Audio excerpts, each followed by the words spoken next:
Enfin, la vérité sur ce qui s'est passé dans l'histoire de Mila, Aquababe balance et dévoile une vidéo en exclu.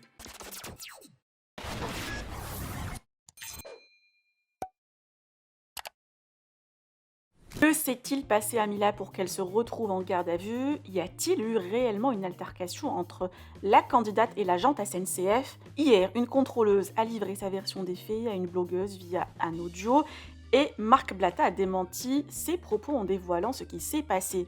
Mila a bien quitté la garde à vue qui a duré 14 heures hier soir et Aquababe décide de tout balancer. Le blogueur a même une vidéo en exclu où Mila en larmes demande aux passagers de tout filmer car il voulait la sortir de force du train. Je vous laisse avec les explications de Aquababe. Que pensez-vous de cette affaire? En attendant la version finale de Mila Jasmine, vous pouvez partager vos avis en commentaire et n'oubliez pas de liker la vidéo et de vous abonner à la chaîne. Mila, elle avait son billet de train. Elle avait 4 bagages au lieu de 2 maximum. Ok, à la SNCF, c'est 2 bagages maximum par personne. Ce qui s'est passé, c'est simple. C'est que Mila, vu qu'elle avait ses 4 bagages, elle s'est dit, bon, j'ai 4 bagages. Dans tous les cas, si ici je dois payer un truc, je le paye. Tu vois ce que je veux dire? Je paye le supplément bagage. Parce qu'à la SNCF, tu as le supplément bagage. Même quand tu prends un Ouigo, c'est-à-dire le train moins cher là, et ben tu as le supplément bagage. Plus 5 euros ou plus 2 euros. Non, pardon, je crois que plus 2 euros c'est pour la prise et 5 euros c'est pour les bagages supplémentaires. Tu vois ce que je veux dire? Donc dans tous les cas, tu as la possibilité, tu as ton droit pour rajouter des suppléments. Mes sources, tu connais, police ou alors passager. Mila Jasmine devait aller à l'anniversaire de son père parce que c'est le jour où elle devait prendre le train là, hier, c'était l'anniversaire de son daron. Donc elle devait aller à l'anniversaire de son daron, ça faisait archi longtemps qu'elle n'avait pas également vu sa mère. Donc ça fait, elle s'est dit pourquoi pas aller directement voir mes parents avant de me faire confiner pour le cross parce que ceux qui connaissent pas le cross, c'est Marseille versus le reste du monde, c'est juste que la mission l'appelle tous cross quoi. Donc voilà. Et en gros, je vous explique. Donc Mila, comme je vous ai dit, elle était chargée. Ce qui s'est passé, c'est que la contrôleuse, l'agent SNCF, commence à mal parler à Mila en lui disant qu'elle était trop chargée, qu'elle avait 4 bagages. Mila lui dit que c'est pas un problème, elle compte payer un supplément s'il y a un supplément à payer. Et elle compte même payer une place assise si elle doit payer une place assise pour ses bagages. La meuf, elle voulait pas. La meuf, elle a commencé à monter sur ses grands chevaux, à mal parler et a commencé à faire du levage de main.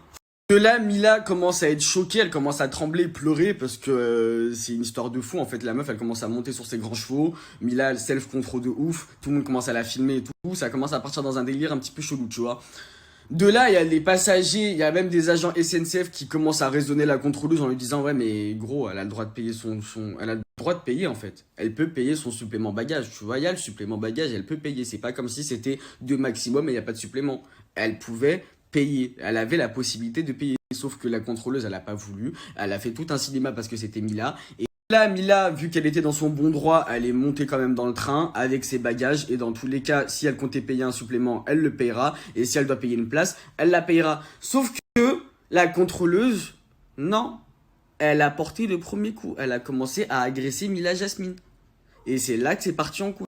Pour vous confirmer d'abord mes premiers dires de ma première source qui était bien dans le train et qui a bien assisté à toute la scène de A à Z à Z à B, je vais vous mettre une vidéo qui dure 31 secondes exactement et vous allez voir que Mila était dans tous ses états en pleurs et elle expliquait toute la situation et c'est une vidéo exclue. Regardez.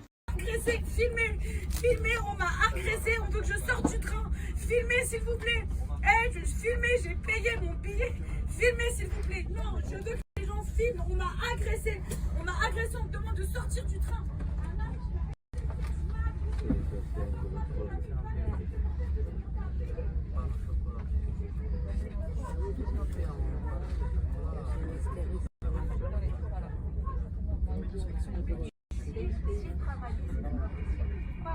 Comme je vous ai dit, moi j'ai aucun intérêt à défendre Mila. Moi demain 13h, Bobigny, tu connais, tribunal pour Mila, époque et tout. Mais quand faut dire la vérité, faut dire la vérité. Moi, c'est pas parce que je suis en procès avec eux, peu importe, je dirai toujours la vérité. Petite source vérité, faut dire. Enfin bref, selon ma petite source policière, tu connais, à force de glisser en garde à vue, on se fait des belles amies.